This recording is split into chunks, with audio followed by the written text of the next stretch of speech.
మీ పేరేంటి మేడం? బొబ్బా అరుణా చౌదరి. అరుణా చౌదరి పేరు, ఇంటి పేరు బొబ్బా. ఓకే, మీ వయసు ఎంత? స్వీట్ 56.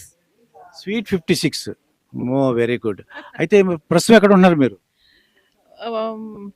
మా డాడీ నాకు ఓల్డ్ బోయినపల్లిలో ఒక బంగ్లా పెళ్లికి గిఫ్ట్ ఇచ్చారు, పసుపు కుంకుమ కట్నం. అదే ఇంట్లో బంగ్లాలో ఉంటున్నారు. ఇదివరకు మ్యారేజ్ అయిందా మీకు? కోర్స్ 1987 జూన్ 3 నాడు గుర్రం కోటయ్య అనే ఒక కమ్యూనిస్ట్ పార్టీ లీడర్ మనవడితో పెళ్ళైంది. తర్వాత ఆయన ఫిలిం ఇండస్ట్రీ, కమ్యూనిస్ట్ పార్టీ చాలా ఇన్ఫ్లుయెన్స్ ఉంది. నో దేవుడు, నో పూజలు, నో వ్రతాలు, అండ్ ఫిలిం ఇండస్ట్రీ ఈ ఇన్ఫ్లుయెన్స్ తోటి ఇద్దరం అమికబుల్ గా సెటిల్ అయ్యాం. మాకు ఒక పాప ఉంది. పాపతో ఇప్పటికీ ఆయన మంచి బ్యూటిఫుల్ రిలేషన్షిప్ ఉంది. ఫాదర్ మీరు విడాకులు తీసుకున్నారు, అయితే డైవర్స్ అయిపోయింది. 2005 అక్టోబర్ 25